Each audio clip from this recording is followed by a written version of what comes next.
आता आपल्या आवडत्या मालिकेचे संपूर्ण भाग मालिका प्रसारित झाल्यानंतर लगेचच पाहू शकता फक्त सन नेक्स्ट वर। भारतातील प्रेक्षकांसाठी मोफत सेवा। कुणाच्या आरोपात आम्ही तुम्हाला अटक करत आहोत? हो पण मी का मारीन तिला? मगाशी तुम्हीच म्हणाला होतात ना की तुमच्यातील वाद जग जाहीर आहे म्हणून। मग जर ती तुम्हाला तुमच्याच घरातून बाहेर काढू शकते तर मग तुम्ही तिच्या सोबत असं करू शकताय। पण आमच्या मैत्रीबद्दल मी तुम्हाला सांगितलं होतं। तुम्ही काहीही सांगू शकाल पण तुमच्या कोणत्या बोलण्यावर विश्वास ठेवायचा आणि कोणत्या नाही हे आम्ही ठरवणार, तुम्ही नाही। काय काय पुरावा आहे तुमच्याकडे? मर्डर करण्यासाठी वापरण्यात आलेल्या वेपनवर जे ठसे आहेत ते तुमच्या हाताच्या ठशांशी मिळते जुळते आहेत।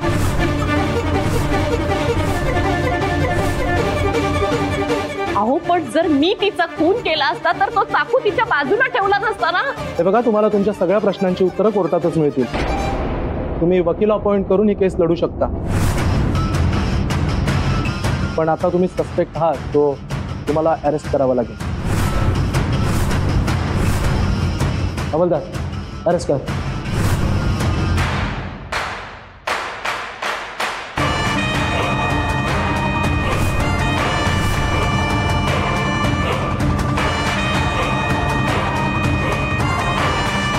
चला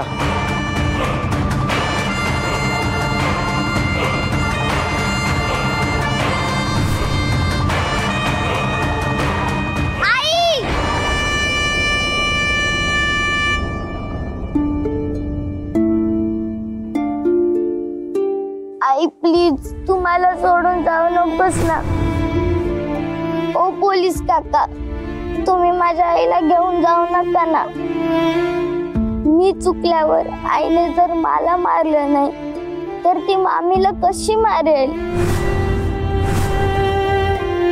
मी तुम्हाला माझी भावली देते, सगळी खेळणी देते, पण प्लीज तुम्ही आईला सोडा ना।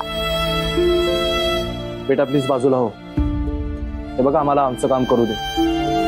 ही कायदेशीर कारवाई आहे, आम्हाला करावीच लागणार आहे। मी पण माझं काम करते, मी आईला कुठेच जाऊ देणार नाही। एक तर आईला सोडा, नाही तर मला पण तिच्या बरोबर घेऊन जा। हे बघ, यातली कुठलीच गोष्ट शक्य नाहीये। काय शक्य नाही? तुम्ही मुद्दाम हे सगळं करताय, मुद्दाम माझ्या आईला त्रास देताय।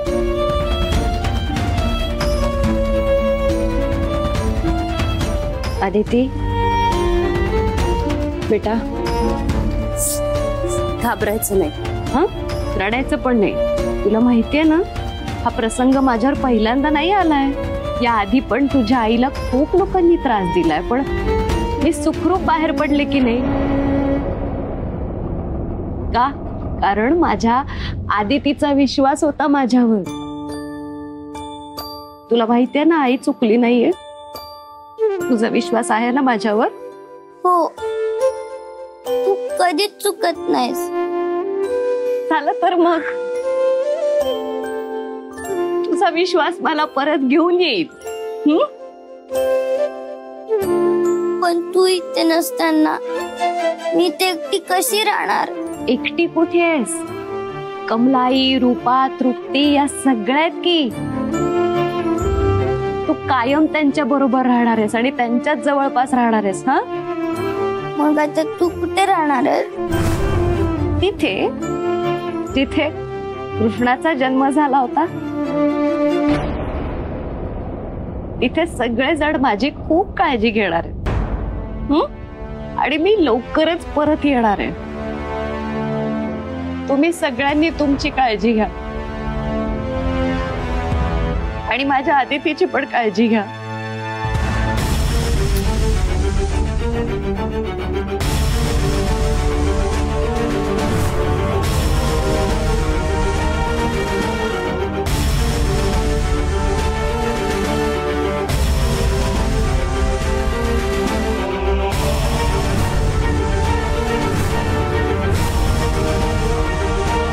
बापरे, हिने खून केलाय म्हणून तर पोलिसांनी अटक केलंय ना। वाटत नाही तिच्याकडे बघून तसं। श्रीमंताचं हे असंच असतं, त्यांच्या चेहऱ्याकडे बघून काही वाटत नसलं तरी त्यांच्या मनात माणुसकीच नसते ग। बरोबर बोलते तू. त्यांच्यासाठी फक्त पैसाच महत्वाचा असतो, म्हणून तर ते पैशासाठी माणसाचा जीव पण घेऊ शकतात. मी तर म्हणते हे माणसं नाहीच, राक्षस आहे राक्षस. ही पण तशीच आहे आणि मला तर खात्री आहे हिनेच तो खून केला असणार.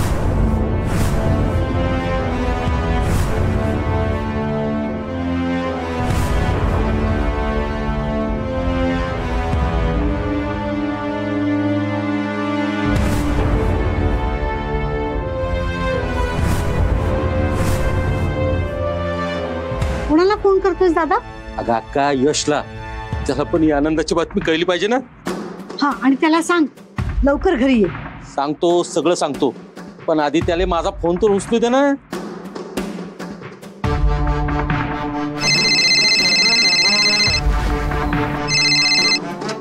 हा बोल मामा. हा, अरे यश, तुला त्या रॉकीचा किंवा रावसाहेबचा फोन आला होता का? मला नाही, पण असं का विचारतोस, काय झालं? अरे खूप वाईट बातमी आहे. ती रॉकीची बहीण नाही का, जी सध्या आपल्या घरी राहत होती, श्रुतिका. तिचं काय? हे तिचा आपल्या घरी मर्डर झाला. काय? अरे खूप वाईट झालंय रे.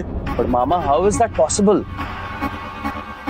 घरात एवढी माणसं असताना एक अनोळखी व्यक्ती आपल्या घरात शिरते, मर्डर करते. काय बोलतोयस तू? काय सकाळ सकाळ देशी डोसलीस का? टोचली होती, पण हा मर्डर कोणी केला हे कळल्यावर सगळी उतरली. हा मर्डर बाहेरून येऊन कोणी केला नाहीये, तो तुझ्या बायकोने, मैत्रिणीने केलाय. काय? आणि हे आम्ही म्हणत नाहीये, तर पोलिसांचं म्हणणं आहे. अरे ते तिला अरेस्ट करून सुद्धा घेऊन गेलेत. नाही मामा, मैत्री असं काही करणं शक्यच नाही. नाही, बरोबर आहे तुझं. कसं ही मैत्री आपल्या घरातली असल्यामुळे मला पण आधी असंच वाटत होतं ना, पण नाही नाही नाही नाही नाही मामा, मला तिच्याबद्दल काही सहानुभूती वाटते म्हणून मी हे बोलत नाहीये. मला खात्री आहे तिच्याबद्दल. हे बघ, मैत्रीला जर एखादा माणूस नाही पटला ना, तर ती ओरडेल, त्याच्यावर रागवेल, फार फार तर त्याला आपल्यापासून दूर करेल कायमचा. त्याला एखाद्याचा जीव नाही घेणार रे. नाही मामा, हे जे काही घडलंय मैत्रीबद्दल ते चुकीचं घडलंय. तुम्ही चुकीच्या व्यक्तीला आरोपी बनवता. अरे यश, आम्ही कोण आहे जी तिला आरोपी बनवणार? अरे मर्डर झाल्याचं कळल्यावर जेवढा धक्का बसला नव्हता ना, तेवढा धक्का मैत्रीचं नाव आल्यावर बसला होता. अरे माझ्या तर पायाखालची जमीनच सरकली होती. मला कळत नाहीये का, पण काहीतरी गौड बंगाल असं वाटतंय. तुला नेमकं काय म्हणायचंय? म्हणजे मैत्रीला जाणून बसून या सगळ्यात अडकवण्याचा प्रयत्न होतो. म्हणजे कोणाकडून? ते सगळं बोलत बसण्याची आता ही वेळ नाहीये मामा. तुम्ही एक काम करा, त्या रावसाहेब पासून जरा लांब राहा. माणूस मला तसंही आधी पटलेला नव्हताच. तो रावसाहेब मैत्रीला अडकवण्यासाठी, तिच्यापासून बदला घेण्यासाठी वाटेल त्या थराला जाऊ शकतो, काहीही करू शकतो, आणि वेळ पडली तर अचानक पलटीही मारू शकतो, आपल्यालाही अडकवू शकतो. हे बघ मामा, मैत्रीला ना आपल्यामुळे आधीच खूप त्रास झाला, आता अजून नको. आम्हालाही असं वाटतं रे, आपल्या मैत्रीला आता कुठलाही त्रास व्हायला नको. आम्ही आता पूर्णपणे बदललोय रे. अरे आमचा जीव तिच्यासाठी तिळतिळ तुटतोय. अरे तिला अटक झाल्यापासून तर आमच्या जीवात जीव नाही.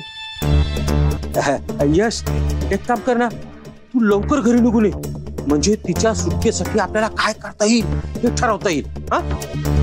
नाही मामा, मैत्रीला सोडवण्यासाठी मी काहीच प्रयत्न करणार नाही, कारण ऍज पर माय कॅल्क्युलेशन तिला ते आवडणार नाही. तिला असं वाटेल की मी हे सगळं मुद्दाम करतो. तिचा प्रॉब्लेम आहे ना, तिलाच सोडवू दे. मैत्रीबद्दल मला खात्री आहे, ती नक्की काहीतरी मार्ग काढ. बाकी सगळं मी घरी आल्यावर आपण बोलूया. ठेवतो. हो, ठेव फोन. काय झालं? नक्की काय म्हणत होता यश? अगं तो काय म्हणतो याच्यापेक्षा मी काय सांगतो याच्याकडे तू लक्ष दे. आता यश आता आपला पूर्वीसारखा राहिला नाही. अगं मैत्रीबद्दल काळजी करतोय तो. का मला तर वाटतं की दोघं नवरा बायको कधी एक होतील आणि आपल्याला घरातून काढून देतील. हे काही सांगता येणार नाही. अरे बापरे दादा, आता काय करायचं आपण? हे बघ, आता मैत्री पण घरात नाही आणि यश सुद्धा अजून पोचलेला नाही. हीच ती वेळ आणि हाच तो क्षण. आपण या संधीचा फायदा घेऊन मैत्रीच्या खोलीत शिरूया आणि काय करायचं? तिच्या कपाटात असलेले दागिने पैसे याच्यावर हात मारायचा. दादा अगदी माझ्या मनातलं बोललास बघ, पण आता नुसता बोलत नको बसूस. डॉलीला हाताशी घे आणि कामाला लाग. जशी आज्ञा अक्का साहेब. जा जा लवकर जा. किंग बॉस, तुम्ही महान आहात, तुम्ही जबरदस्त आहात, तुम्ही एकदम ग्रेट आहात. नाही म्हणजे तुम्ही प्रिन्स बॉसचे पण बाप निघालात. तुम्ही इथं बसून मैत्रीच्या घरात खून घडून आणलात. वा. आपलं असंच असतं, एकदा काही ठरवलं की ते घडवल्याशिवाय आपण गप्प बसत नसतो. बऱ्याच दिवसांपासून या डोक्यात कारस्थान शिजत होतं. पण किंग बॉस, तुम्ही एका दगडात 2 पक्षी मारलेत. बरोबर. एक कायमची सुटली आणि दुसरी कायमची जेलमध्ये अडकली. पण किंग बॉस, फायनली तुमच्या मनासारखं सगळं झालं ना? नाही करो ना.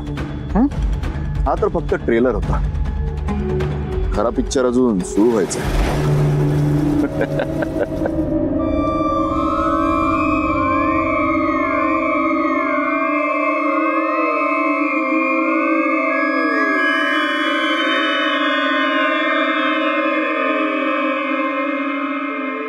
नाही नाही, हे बघा, ऐकून घ्या माझं. तुम्हाला अजूनही या गोष्टीचं गांभीर्य कळत नाहीये का? ज्या मुलीचा मर्डर झालाय ती कोण होती माहितीये तुम्हाला? माझ्या खास मित्राची, रॉकीची बहीण होती ती. आणि त्याची बहीण म्हणजे ती मला माझ्या बहिणीसारखीच होती.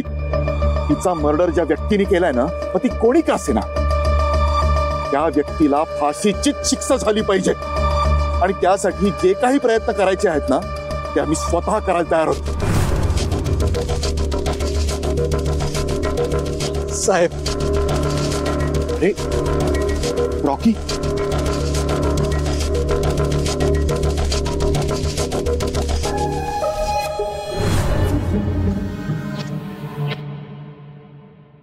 रॉकी शांत. साहेब, एकुलती एक बहीण होती. मी तिला सतत सांगत होतो की मैत्री सोबत राहू नको म्हणून, पण तिने माझं नाही ऐकलं. रॉकी, अरे तू तरी माझं कुठे ऐकलंस? आधीच ऐकलं असतंस तर आता हे असं झालं नसतं. सोड, असो, जे झालं ते झालं, वाईट झालं. पण त्या मैत्रीला मी आता सोडणार नाही. तिला जेलमध्ये सडवल्याशिवाय मी राहणार नाही. नाहीतर नाव नाही सांगणार रावसाहेब. नाही साहेब, याआधी ती तुमची गुन्हेगार होती, आता आपली गुन्हेगार झाली आहे. तिच्या बाबतीत जे काय करायचं ना, आपण करणार आहे. तिला ना आयुष्यभराचा धडा शिकवणार आहे. अरे पण ती आता जेलमध्ये असताना तू काय करणार आहेस? त्यासाठी एखादी केस अंगावर घेऊन जेलमध्ये जायला तयार आहे. रॉकी, नाही साहेब, या बाबतीत तुम्ही मला समजवण्याचा प्रयत्न करू नका. आपलं ठरलंय की आपण जेलमध्ये जाणार आणि त्या मैत्रीचा कायमचा काटा काढणं. अरे पण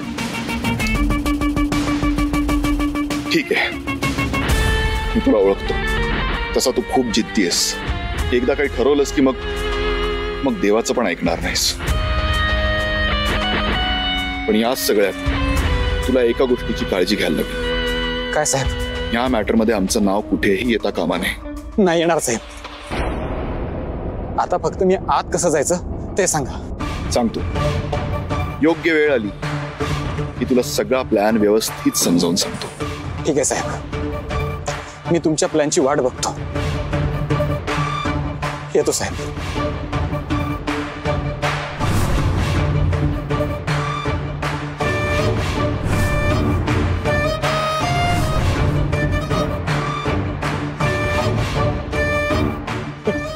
किंग बॉस, ऍज अ कार्यकर्ता म्हणून तुमच्या बाबतीत काही कळतच नाही. म्हणजे तुम्ही इतक्या लवकर पक्ष बदलता ना, की इतक्या लवकर आम्ही झेंडे सुद्धा बदलत नाही.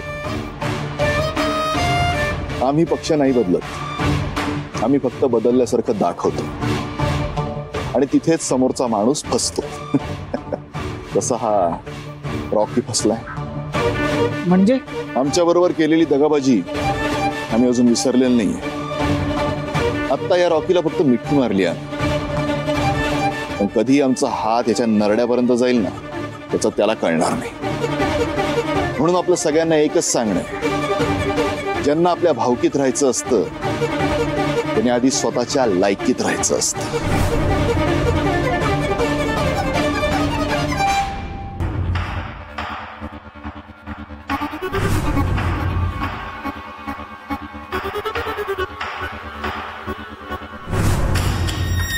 किंग बॉस, ऍज अ कार्यकर्ता म्हणून मला असं वाटतं की पोलीस स्टेशन आहे, आपलं ऑफिस नाही.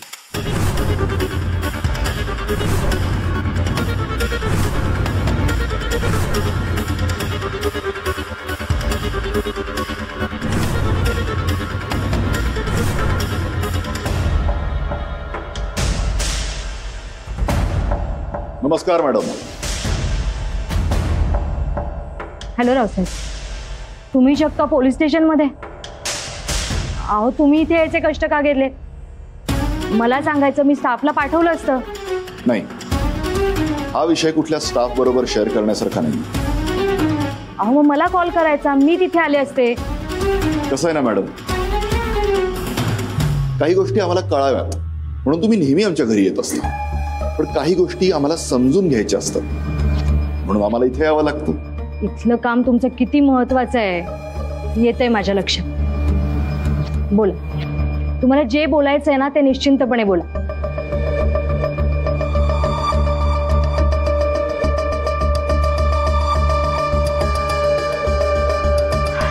तुम्हाला आता एकांतात बोलायचंय हेही माझ्या लक्षात येते, पण तुम्ही इथे बोलूच शकता. नाही, त्याला ऐकूही येत नाही आणि त्याला बोलताही येत नाही, आणि तसंही त्याला एका खोट्या केसमध्येही अडकवलं. तुम्हाला जे काही बोलायचंय ते अगदी स्पष्टपणे बोला.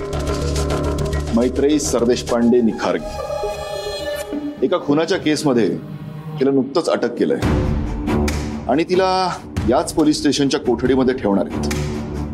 खरं आहे ना? हो. आणि या केसचा तपास करण्याची म्हणजे मैत्रेयीला बोलतं करण्याची जबाबदारी तुमची आहे ना? आमच्या अगोदर तुम्हाला बऱ्याच गोष्टी कळलेल्या असतात ना?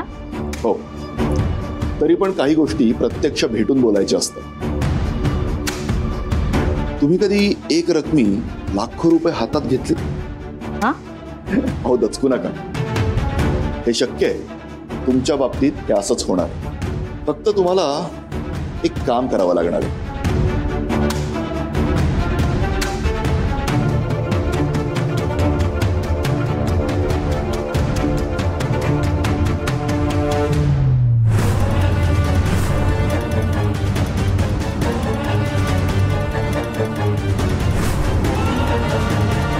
तुम्हाला कळतंय ना आम्हाला काय म्हणायचंय ते? मी नक्की प्रयत्न करेन.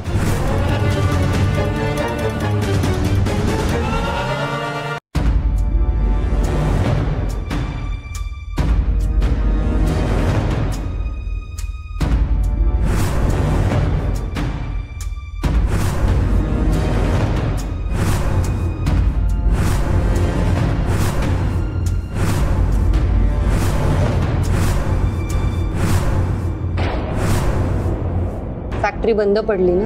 मी काही सांगण्याआधीच तुम्हाला कसं कळलंय? आधी आपली ट्रॅव्हल कंपनी बंद पडली, मग आदिशक्ती शाळा बंद पडली, त्यानंतर आदिशक्ती ग्रुप ऑफ इंडस्ट्रीजचाच नंबर लागणार. पण या सगळ्याच्या मागे आपल्या रायव्हल कंपनीचा हात आहे. आणि सॉरी टू से, पण तुमच्या घरचे सुद्धा त्यात सामील आहे.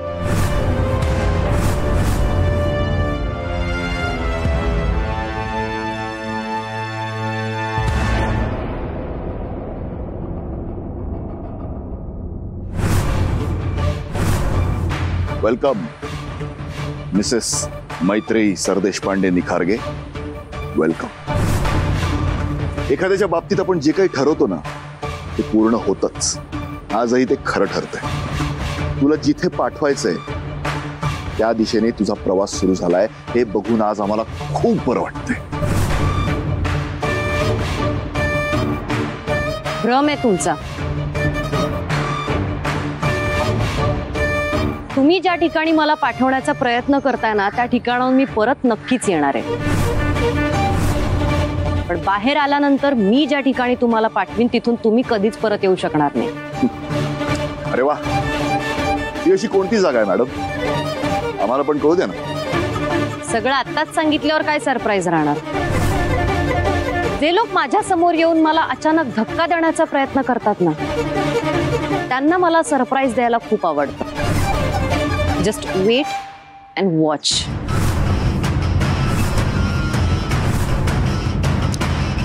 सुंब जळालं तरी पीळ कायम आहे. तुझा हा अहंकार एक दिवस मी मोडल्याशिवाय राहणार नाही. अहंकार नाही, याला आत्मविश्वास म्हणतात. तुमच्यात जर नीतिमत्ता आणि नैतिकता असेल ना, तर आपोआप येतो आत्मविश्वास तुमच्यात. आणि हाच आत्मविश्वास दुर्जनांचा नाश करण्यासाठी शक्ती देतो. चांगलंय. नाही, ऐकायला हे चांगलं वाटतंय, पण इथे आत्ता एकदा का कोठडीत गेलीस ना की आतमध्ये तुझी ही शक्ती एक कामाची नाही राहणार. तुलाही ते कळेलच आता. मी आई आदिशक्तीबद्दल बोलते. ती आताही माझ्यासोबत आहे.